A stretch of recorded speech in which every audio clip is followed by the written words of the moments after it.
Maeve, thank you for being here with me today to do an interview. It's great to have you. Well, thank you for inviting me. It's a real pleasure. We've known each other a long time, so this is something different in our relationship. Yeah. Yes, definitely. We have known each other for a long time, and I have loved watching your business evolve, being able to be a part of it and getting to know you deeper throughout this. One of the things that, as I was kind of reflecting before this interview, that I noticed is that I still get to see more and more depth to the work that you do and learn more about it because you have such diverse offerings. You work with so many people in this kind of united, you're there to help support them, but there's lots of different ways that you show up for people. So um, I want to kind of talk about some of those today and explore that, but let's start first with, you've been doing this work for a long time, right? Over 25 years. Well, I started in the nonprofit service industry many, many years ago in Ireland, where I was living at that time. And then when I transitioned to Canada, moved to Canada, I continued in that work. And then around 2008, 2009, I knew there was a better way to work with others. I was leading a team of fundraising professionals that time, and someone suggested that I get myself a coach.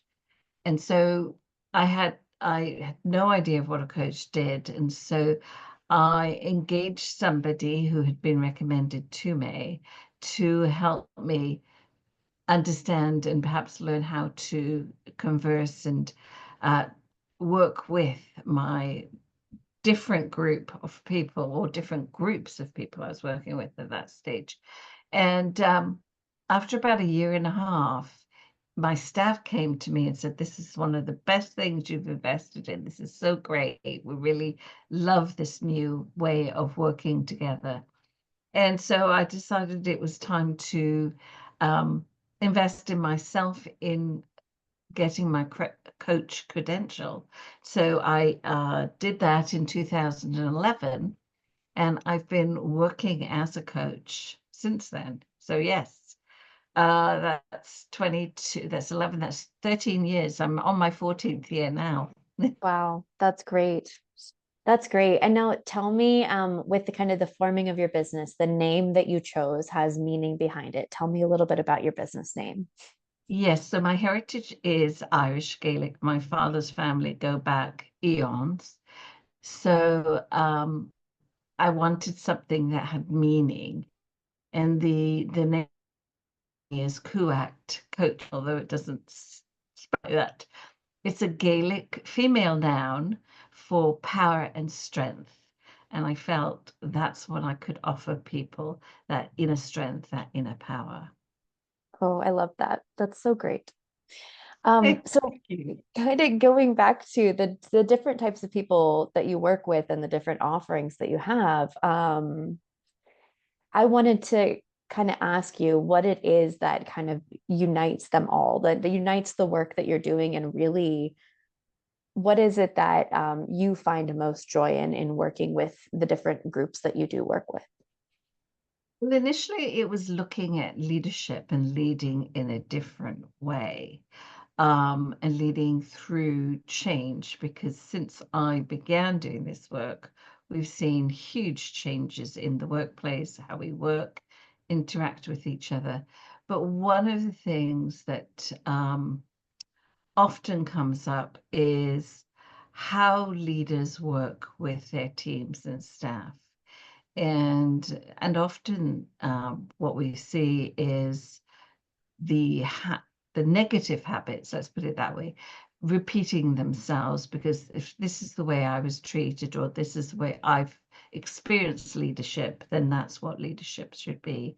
And so really working with leaders to look at leadership in a more cooperative way, leading through change and understanding that we all experience change differently. So it's always through change and transition from one role to another, or one career to another, or um, just through experiencing new leaders and leadership. So a Mm, lot of change, and also the other aspect of it was through always planning, looking forward. How will this impact? What difference will it make? Using the experiences of our past to inform our future. mm, And so what's that done for me is through that experiencing change, I've learned that we all we all need to plan, although we don't want to plan or don't feel it's necessary. And yet, if we plan something, change happens almost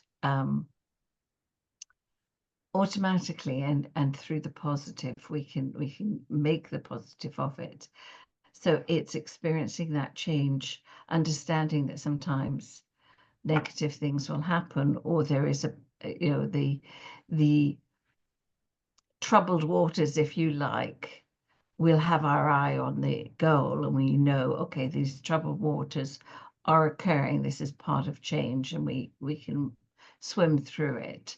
So more recently, I know another fellow coach, and I've been talking about sort of our next steps. And one of the things that she said is that, your one of your powers is strategic planning, always planning for the future. And how would that help? And we were talking about somebody specific, moving into retirement. And I started talking about some experiences I've had and some learnings I've had from peers and mentors over the years, and so started to develop some ideas around working with people, not only in their current professional role, but planning for what that future would look like, that retirement, the next role, so that they can move into this new life healthy, happy, and financially supported. Because often what we do is we look at, well, I need to have enough finance, but we don't ask, what do we need that finance for? What will that future look like? And so that's where I'm looking to invest my time now, is working with people who are looking further to transition, but transitioning toward retirement.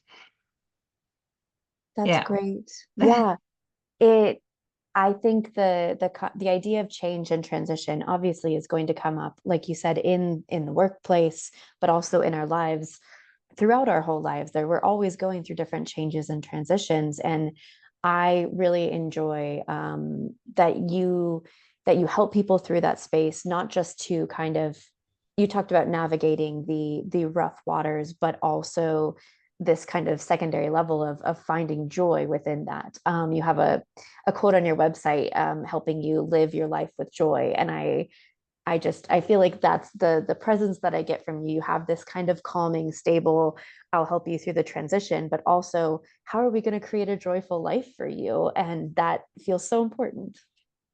Yes, because when I coach, even if I'm coaching somebody at a senior level in business, there's always that other aspect of their life that impacts the business person. Yeah. And we can't sort of separate the two.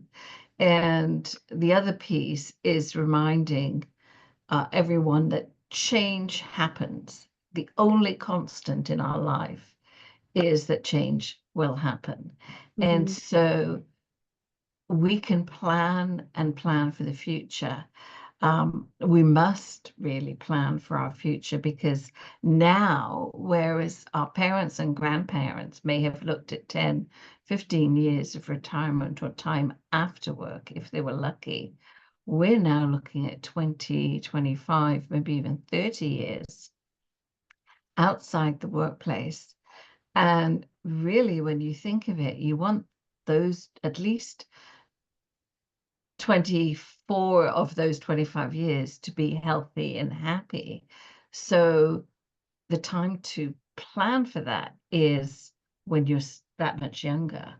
So Hmm. if you're, say, 50 and you're thinking, I'm going to be retired at 60, and this is what I want to do. So, for example, I want to do 2 or 3 cruises a year, or I want to play golf 5 days a week. There are a number of questions around your ability to do that. So one of them is, if you're in a relationship, is that something your partner wants to do as well? Go on 2 or 3 Hmm. cruises. Um, if you want to play golf or be active, how is your physical health? Are you active today? What would you need to be active into your 60s, 70s, 80s, 90s? So it's really planning earlier on in life to have that fit and healthy future. Um, if you say, oh, well, I have all of these great friends, I can remember asking one woman, where are all your friends? Where do they come from? Oh, they're all work buddies, or I have this group of friends and this group who come from work. And just wondering how many of her friends were in the retirement stage of life. How many had left work 6 months later? Were they still part of that work friendship circle? And it dawned on her that she really didn't have that supportive group of people. Or she may not have that supportive group of people when she retired. And now, when she was still very active and still in the workplace, it might behoove her to go out and start finding people who had like hobbies or Hmm. interests. Yeah, very important. Yeah, yeah. I think that in the past, there has been this idea of working really hard until you get to the point of retirement, and then you're retired and then you can think about it. But in the work that you're doing through all those years, you're creating that life that you are going to have afterwards. So, like you're saying, thinking about it as you're doing it, you're building what you're going to have then. If you have a community, if you have your physical health, if you are financially set in those types of ways, that's what is going to carry on into that next part of your life and create that happy, joyful life. So I feel like it's something we should be thinking about from day one at our job. What do we want to build? Why are we doing this? That's why we're working, right? Is to kind of build the life that we want to have. But so often that just kind of gets put to the side, unless someone like Exactly. you is there to ask us. Exactly. I'm sure you can count, or maybe you can't count the number of times you've heard somebody say, oh, I'm putting that off to retirement, or I'm saving for retirement. So we're so fixated on saving for retirement without saying, what will that retirement look like? Yeah. And so often you'll see people who come to that age who retire, and 6 months later they're looking for a job because they're bored, or they've contracted some awful disease or illness, um, because they've suddenly stopped the stressful living that they had when they were working full time. So moving into that, what do I need to do 6 months before my retirement? What do I want to feel? Where do I want to position myself? So it's really planning all of those things, not to the minutia, but having a plan as we move into that next phase or next evolution of our lives. Hmm. I think we plan our education, we plan our lives, to get into a relationship, to have children, to get better education. And then we just say, oh, we're going to retire without any plan. So maybe it's time to take a step back and say, well, maybe I need to think a bit more in more detail about this. Yeah. Yeah. Yeah, you've convinced me. I'm going to think about it. Well, thank you so much for your time today, Maeve. It was wonderful to talk to you. Thank you, and thank you for all your support over the years as well. You and your team are great. Absolutely. Wonderful to support you.